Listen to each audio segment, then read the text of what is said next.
When the Lord your God cuts off the nations whose land the Lord your God is giving you, and you dispossess them and dwell in their cities and in their houses, you shall set apart 3 cities for yourselves in the land that the Lord your God is giving you to possess. You shall measure the distances and divide into 3 parts the area of the land that the Lord your God gives you as a possession, so that any manslayer can flee to them. This is the provision for the manslayer, who by fleeing there may save his life. If anyone kills his neighbor unintentionally without having hated him in the past, as when someone goes into the forest with his neighbor to cut wood, and his hand swings the axe to cut down a tree, and the head slips from the handle and strikes his neighbor so that he dies, he may flee to one of these cities and live, lest the avenger of blood in hot anger pursue the manslayer and overtake him, because the way is long, and strike him fatally, though the man did not deserve to die, since he had not hated his neighbor in the past. Therefore I command you, you shall set apart 3 cities, and if the Lord your God enlarges your territory, as he has sworn to your fathers, and gives you all the land that he promised to give to your fathers, provided you are careful to keep all this commandment, which I command you today, by loving the Lord your God and by walking ever in his ways, then you shall add 3 other cities to these 3, lest innocent blood be shed in your land that the Lord your God is giving you for an inheritance, and so the guilt of bloodshed be upon you. But if anyone hates his neighbor and lies in wait for him and attacks him and strikes him fatally so that he dies, and he flees into one of these cities, then the elders of his city shall send and take him from there, and hand him over to the avenger of blood, so that he may die. Your eyes shall not pity him, but you shall purge the guilt of innocent blood from Israel, so that it may be well with you. You shall not move your neighbor's landmark, which the men of old have set, in the inheritance that you will hold in the land that the Lord your God is giving you to possess. A single witness shall not suffice against a person for any crime or for any wrong in connection with any offense that he has committed. Only on the evidence of 2 witnesses or of 3 witnesses shall a charge be established. If a malicious witness arises to accuse a person of wrongdoing, then both parties to the dispute shall appear before the Lord, before the priests and the judges who are in office in those days. The judges shall inquire diligently, and if the witness is a false witness and has accused his brother falsely, then you shall do to him as he had meant to do to his brother. So you shall purge the evil from your midst. And the rest shall hear and fear, and shall never again commit any such evil among you. Your eye shall not pity, it shall be life for life, eye for eye, tooth for tooth, hand for hand, foot for foot. When you go out to war against your enemies, and see horses and chariots and an army larger than your own, you shall not be afraid of them, for the Lord your God is with you, who brought you up out of the land of Egypt.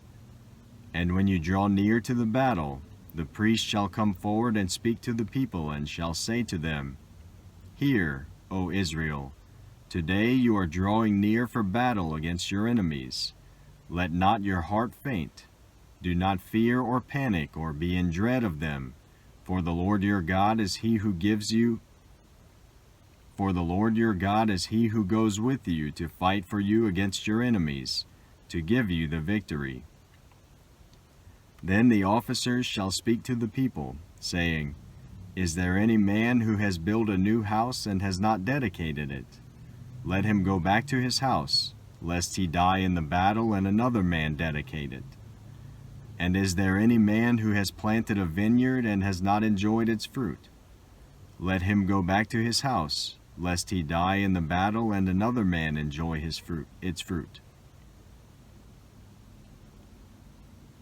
And is there any man who has planted a vineyard and has not enjoyed its fruit? Let him go back to his house, lest he die in the battle and another man enjoy its fruit. And is there any man who has betrothed a wife and has not taken her? Let him go back to his house, lest he die in the battle and another man take her.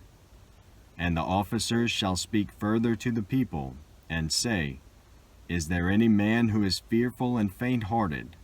Let him go back to his house, lest he make the heart of his fellows melt like his own. And when the officers have finished speaking to the people, then commanders shall be appointed at the head of the people. When you draw near to a city to fight against it, offer terms of peace to it. And if it responds to you peaceably and it opens to you, then all the people who are found in it shall do forced labor for you and shall serve you. But if it makes no peace with you, but makes war against you, then you shall besiege it. And when the Lord your God gives it into your hand, you shall put all its males to the sword, but the women and the little ones, the livestock, and everything else in the city, all its spoil, you shall take as plunder for yourselves. And you shall enjoy the spoil of your enemies, which the Lord your God has given you. Thus you shall do to all the cities that are very far from you, which are not cities of the nations here. But in the cities of these peoples that the Lord your God is giving you for an inheritance, you shall save alive nothing that breathes, but you shall devote them to complete destruction, the Hittites and the Amorites, the Canaanites and the Perizzites, the Hivites and the Jebusites, as the Lord your God has commanded, that they may not teach you to do according to all their abominable practices that they have done for their gods, and so you sin against the Lord your God. When you besiege a city for a long time, making war against it in order to take it, you shall not destroy its trees by wielding an axe against them. You may eat from them, but you shall not cut them down. Are the trees in the field human, that they should be besieged by you? Only the trees that you know are not trees for food you may destroy and cut down, that you may build siege works against the city that makes war with you, until it falls. If in the land that the Lord your God is giving you to possess someone is found slain, lying in the open country, and it is not known who killed him, then your elders and your judges shall come out, and they shall measure the distance to the surrounding cities. And the elders of the city that is nearest to the slain man shall take a heifer that has never been worked and that has not pulled in a yoke. And the elders of that city shall bring the heifer down to a valley with running water, which is neither plowed nor sown, and shall break the heifer's neck there in the valley. Then the priests, the sons of Levi, shall come forward, for the Lord your God has chosen them to minister to him and to bless in the name of the Lord, and by their word every dispute and every assault shall be settled. And all the elders of that city nearest to the slain man shall wash their hands over the heifer whose neck was broken in the valley, and they shall testify, Our hands did not shed this blood, nor did our eyes see it shed. Accept atonement, O Lord, for your people Israel, whom you have redeemed, and do not set the guilt of innocent blood in the midst of your people Israel, so that their blood guilt be atoned for. So you shall purge the guilt of innocent blood from your midst, when you do what is right in the sight of the Lord. When you go out to war against your enemies, and the Lord your God gives them into your hand, and you take them captive, and you see among the captives a beautiful woman, and you desire to take her to be your wife, and you bring her home to your house, she shall shave her head and pare her nails. And she shall take off the clothes in which she was captured, and shall remain in your house, and lament her father and her mother a full month. After that you may go into her and be her husband, and she shall be your wife. But if you no longer delight in her, you shall let her go where she wants. But you shall not sell her for money, nor shall you treat her as a slave, since you have humiliated her.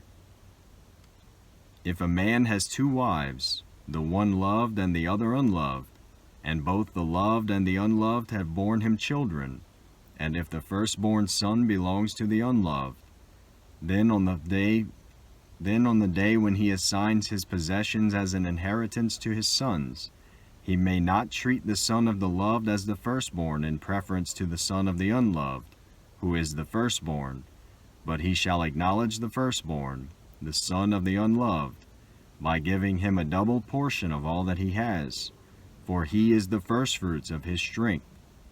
The right of the firstborn is his.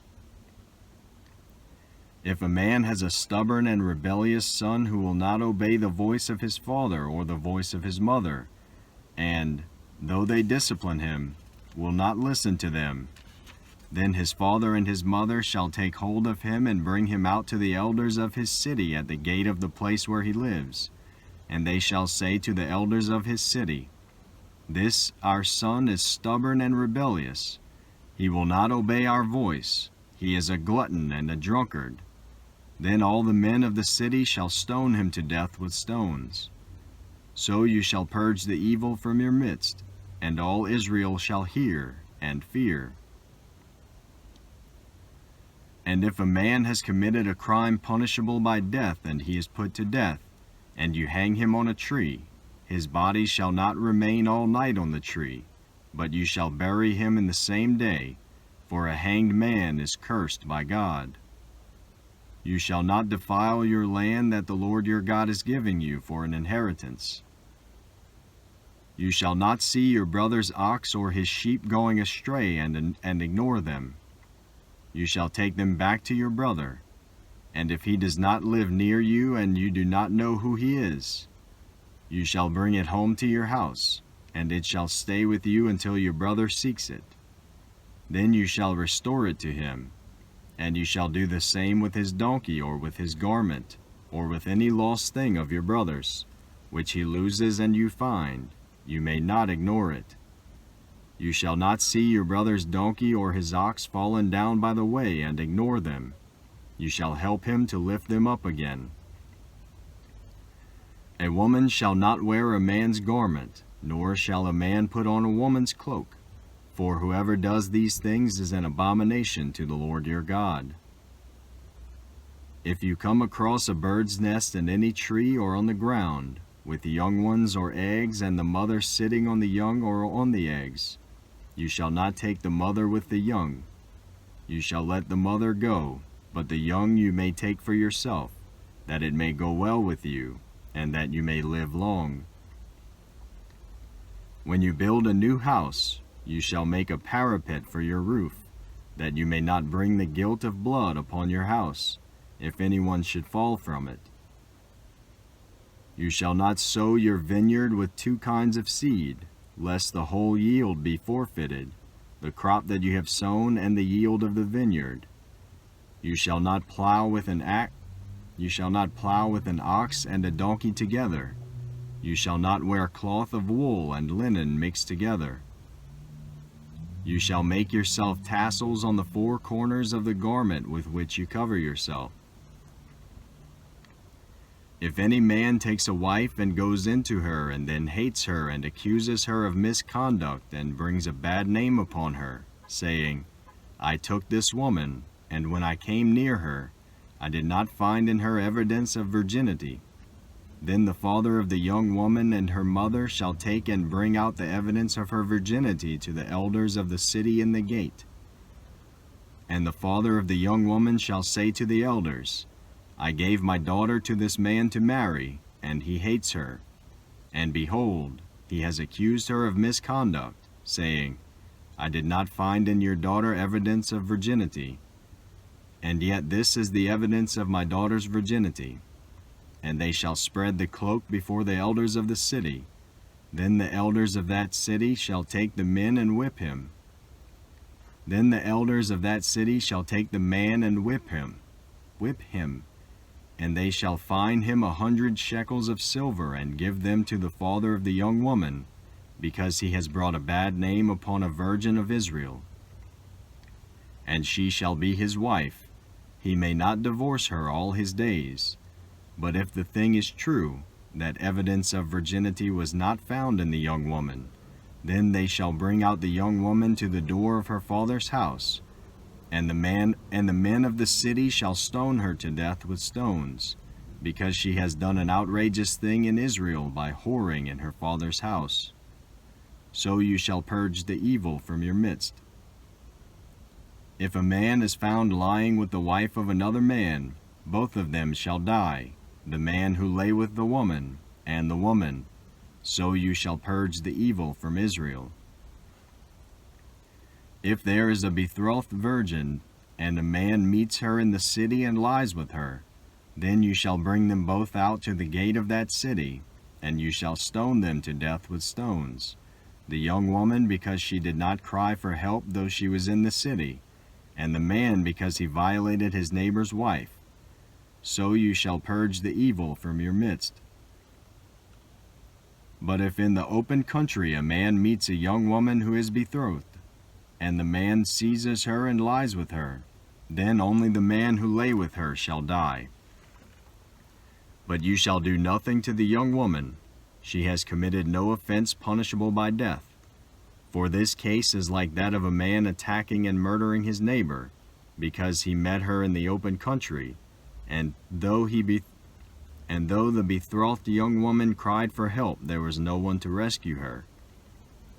If a man meets a virgin who is not betrothed, and seizes her and lies with her, and they are found, then the man who lay with her shall give to the father of the young woman 50 shekels of silver, and she shall be his wife, because he has violated her. He may not divorce her all his days. A man shall not take his father's wife, so that he does not uncover his father's nakedness. No one whose testicles are crushed or whose male organ is cut off shall enter the assembly of the Lord. No one born of a forbidden union may enter the assembly of the Lord. Even to the 10th generation, none of his descendants may enter the assembly of the Lord. No Ammonite or Moabite may enter the assembly of the Lord.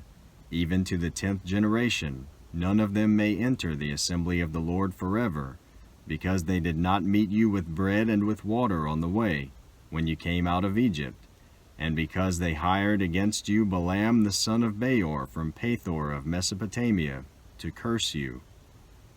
But the Lord your God would not listen to Balaam. Instead, the Lord your God turned the curse into a blessing for you, because the Lord your God loved you. You shall not seek their peace or their prosperity all your days forever. You shall not abhor an Edomite, for he is your brother. You shall not abhor an Egyptian, because you are a sojourner in his land. Children born to them in the 3rd generation may enter the assembly of the Lord. When you are encamped against your enemies, then you shall keep yourself from every evil thing. If any man among you becomes unclean because of a nocturnal emission, then he shall go outside the camp.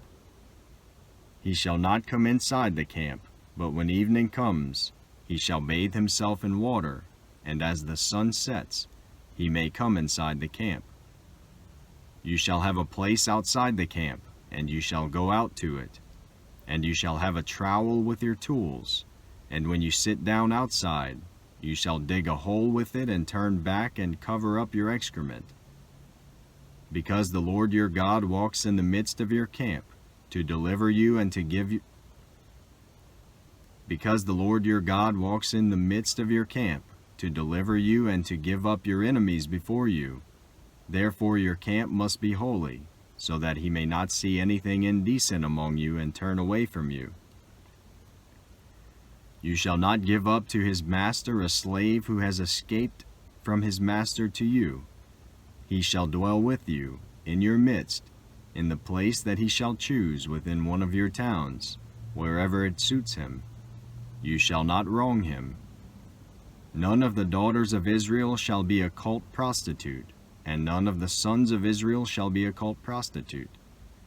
You shall not bring the fee for You shall not bring the fee of a prostitute or the wages of a dog into the house of the Lord your God in payment for any vow, for both of these are an abomination to the Lord your God.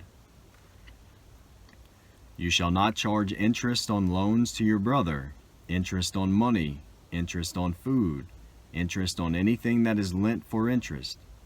You may charge a foreigner interest, but you may not charge your brother interest, that the Lord your God may bless you in all that you undertake in the land that you are entering to take possession of it. If you make a vow to the Lord your God, you shall not delay fulfilling it, for the Lord your God will surely require it of you, and you will be guilty of sin. But if you refrain from vowing, you will not be guilty of sin. You shall be careful to do what has passed your lips, for you have voluntarily vowed to the Lord your God what you have promised with your mouth. If you go into your neighbor's vineyard, you may eat your fill of grapes, as many as you wish, but you shall not put any in your bag. If you go into your neighbor's standing grain, you may pluck the ears with your hand, but you shall not put a sickle to your neighbor's standing grain.